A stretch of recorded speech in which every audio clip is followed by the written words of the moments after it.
Yun mga ka-showbiz, bali nag-disinfect po tayo ng kulungan, nagdala po tayo ng mga young bird natin.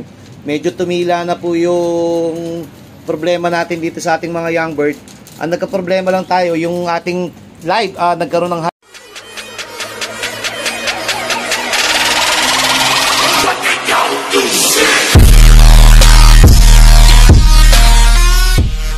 Yun, good morning mga ka-showbiz. Ito po yung ating mumunting kaibigan, Daybird at parehong Katbalogan Clocker po, si 10 at saka si 9. Ito si Boy Takas at saka ito si number 9. Ayun, anak ni Stitch, saka ang live po yung isa natin dito. Ito po, yung isa nabutas lang po nakarang kasi yung huling araw ng nung 4th lap yata, nagkaroon ng halak. Bahala na si Batman, kinarga natin, umuwi. Cut off na nung, ito si Nightbird pala. Ayan, ito naman si Katarman. At ito po, balik po tayo. Nagka-problema po tayo sa domain nakarang kahapon. Ayan po, hindi pa po tayo naglinis. Buo na. Mamaya takal natin bakit tayo nagka-problema sa dumi. At saka nakita nyo naman yata sa reels ko eh. Hindi yung mga dumi nila, buo na. Ito po yung markings nung kahapon. Nung dumating po sila, mga basa. Kasi nga po, yung ibon natin, ang nangyari po sa atin, nagpatos tayo. Yung pagpapatos natin, pinainom po ni Juliet, yung Juliet nandito, ating kaibigan, pinainom po yung yung ibon natin ng mineral water. Hindi po sana mahirap po yung ibon ni Bayet simpleng ordinaryong kalapate or ibon lang po yung ating ibon dito, mababagal, matsatsaga lang umuwi, pangit pa. Mga buo na po. Yan, sumatotal, patay muna tayo ilaw.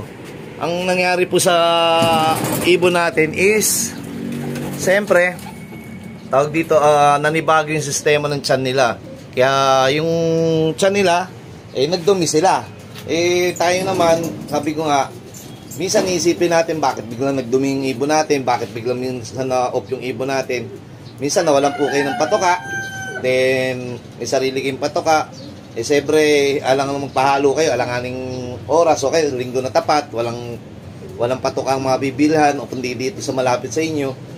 Ngayon, ma-obliga kayo magpakain ng ibang patoka o ibang halo. Malinis po yung nabili nyo o kaya tingin nyo hindi naman malinis kasi dating malinis, nasa lalagyan, siyempre naalikabukan yan, okay, hindi nabibilhan, na-stuck yung nagkakaroon ng bukbok o nagkakaroon ng problema.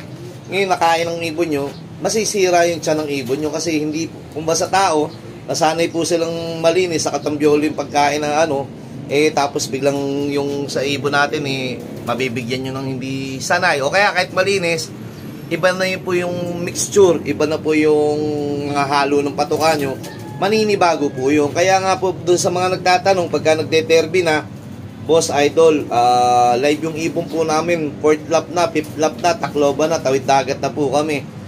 Sir, ano po pwede ba namin ibigay pa sa ibon namin para matulungan namin ibon namin sa tawid dagat na po? Kasi mamaya, mahirapan.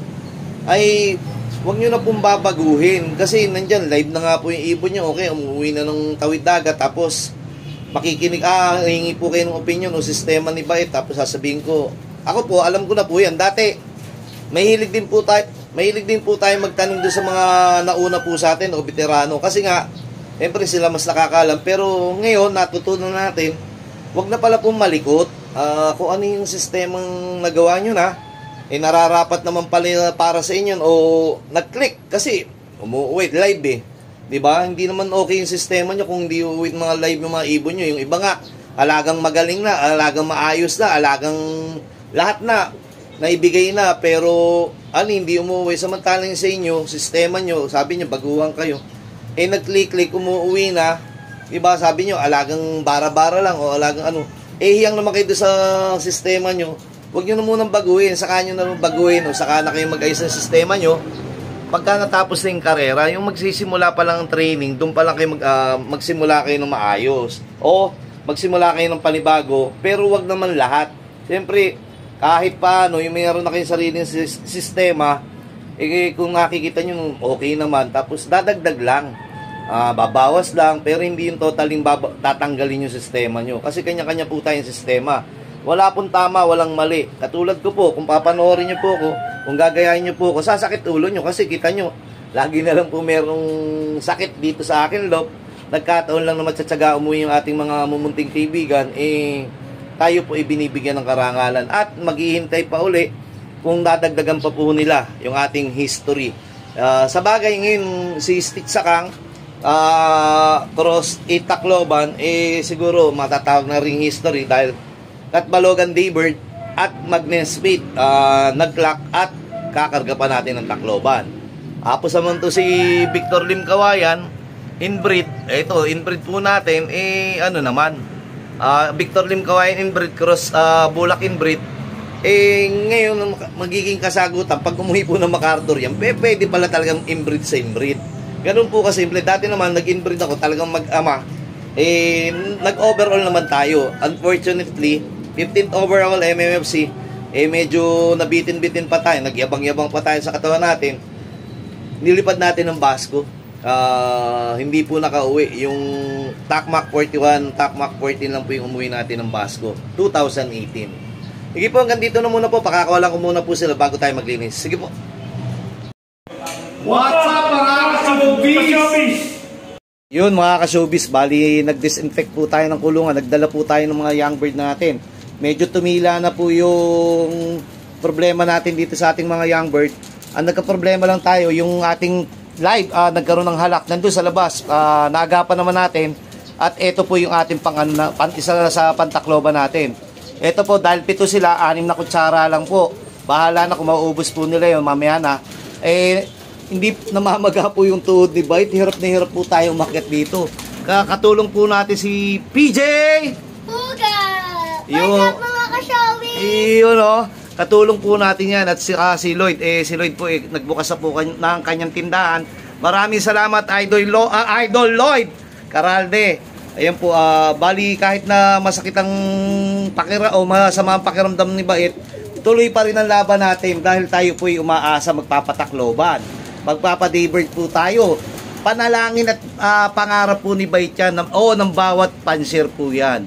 Sabi ko nga po, wala nang masamang mangarap, libre lang naman po to. Pero, siyempre, sa katuparan natin, na paano ba? Di magsipag po tayo, gawan po natin ng paraan. Nga pala, congrats nga pala kay JB Sarip, first clacker, pero hindi po nagtagumpay. Pero para po sa akin, nanalo na po yung ganong klase. Dahil 600 ang minimum ng Tacloban, ARCPI yata po yun o anong club. Yung Dugong Bait daw po, 594. Una po sa clocking, then nasundan yata after 3 hours.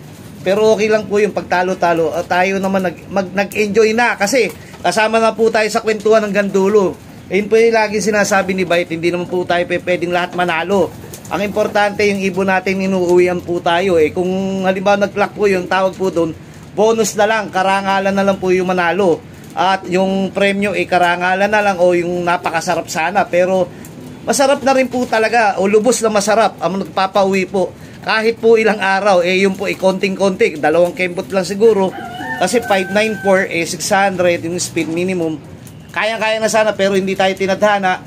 Pero malaking karangalan pa rin kasi ikaw lang yung first clacker Ibig sabihin kung ilang libo kayo, kung 8,000 kayo nagsimula, o 10,000 kayo nagsimula, o 7,000 kayo nagsimula, yung ibon nyo nandyan hanggang dulo, nagkikwentuhan pa kayo, kasama pa, MacArthur pa. Pero yung mga ibon ko po, medyo delay, hindi kagad nakapasok. Dahil nasa PJ, lumipat pa? Pero nasa ibang, isang... Saan? Ibang, nasa Nako! kulungan na. Sa ulo. Ba't nasa ibang kulungan na? Yung ibon po namin lumilipad pa, sabi ng aking kaibigang bata dito, napapunta na doon sa ibang kulungan. Hindi mananalo pa tayo, mapapunta pa sa ibang kulungan. Ayun, wala pa akong almusal, pagpasensyahan. Hindi niya po alam yun. Oh! Wala na lumilipad dito. Nandyan, dumayo lang yun. Wala. Aba, hindi na kita bibigyan ng bao mamaya. Nasa yung yung ibon natin, babalik na? Babalik pa yan. Ang galing mo, pag may bao, babalik. Pero kanina, huli na sa ibang kulungan. Patay ka kay mama mo mamaya. O sige mamaya, mag-almusal na tayo. Dali lang po. Siguro checkin ko muna po. Pipilitin ko po maglakad. Tignan nyo po. Yung tuhod ko, talagang tuhod. Isang tuhod. Kasi ito, 1 hod, 2 hod 3 hod na pala, nagdoble na. Tignan nyo po. Pero hindi po hadlang yan. Kailangan po natin magsipag. Wala tayong magagawa. Arthritis pa yun, Tigil, kahit na may hindi. sinubukan po ni Bait na hindi uminom ng mga tawag dito halos isang buwan. Nangyari din, inabot pa rin, mas malala pa. Sabi ko, hindi ko na alam kung sa pagkain o talagang nakabao na. Pero mahalin pa rin natin katawan lupa natin. Nagkataon lang po talaga nung binata tayo. At nito, mahilig tayo makisama. Puro tayo yabang Ganon din sa Kalapate, mahalin natin yung ating ipon. Tignan natin po ano. Pero hindi porke may nararamdaman, okay, masama ang panahon. Hindi na natin palili pa rin. Parang katulad nito, masama yung panahon ng tuhod ni Bait. May nararamdaman, pilit pa rin mabuhay. Kaya nga po doon sa mga tinutulungan ni Bait, sabi ko nga po, kung meron po kayong nararamdaman, nandito naman si Bait, handang sumama sa laban nyo, pero sa inyo pa rin po magsisimula ang tunay na laban. Ako lang po magsishare ng isang ibon, tapos i-out natin din yung malilikom na halaga sa inyo, pero yung pagsisimula ng lakas ng tawag ng inyong tuloy ang paggaling nasa katawan lupa nyo po. Kaya mahalin po natin ating mga katawan lupa. Sige po, hanggang dito na muna po. What's up, mga ka-showbiz? Yun o! Hanip! I love you. Eto mga ka-showbiz, nagsidayo yung ibon natin na sinasabi ni Puga kanina. Doon na daw, pumasok na daw sa ibang loop, nadagit na. Nagsidayo po yung ibon natin. Eto na po, pababa na itong mga to. Pasok na mga mumunting kaibigan. Tara na, magkaalmusal na kayo. Ito po yung live natin, papakiramdaman natin. At bibigyan, maingay po yung aso, nabubulabog po yung aking mga mumunting kaibigan. At ito po yung ating live, medyo nagkahalak po to, 2 araw na ginagamot natin. Titignan po natin kung recover na siya, maganda na siya lumipad ito yung kapatid niya lang, hinesmate niya, unang papasok ko, ayan. Ayan, ang ingay nga lang ng mga aso, siguro papakain ng aking kapatid doon sa baba. At tuwan-tuwa na itong mga to, gustong-gusto maligo. Mamaya pa tayong tanghali maliligo. O pakikisuyo natin na paliguan kayo. Wala, yung kanilang inumin, kinalat lang dito. Ayan, ganyan po pagka may na kayo, tatakaw maligo. At kita nyo, bata pa, nagsisiparisan. Ay, ito nga pala si Tabingi, ito yung inbreed. Malamang maibigay kita, bully ka dyan Bata-bata pa, tinuturuan mo na ng antawag dito.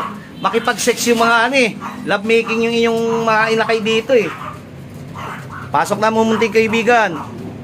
Nandun pa po yung tatlo sa taas, palibasa si Victor Lim Kawayan inbreed Ako, lobat na tayo, 3% na lang. Tawag dito si Victor Lim Kawayan po namamaris kay Sipon. Nandiyan pa po, ayan, pumaba na. Ito naman po yung kapatid ng Basco, kahit hindi na po natin nailaban o naikarga ng first lap, sige lang, okay lang. Mamaya po natin tuloy, maingay yung aso, mahirap makipagpupinayan sa aso. Sige po.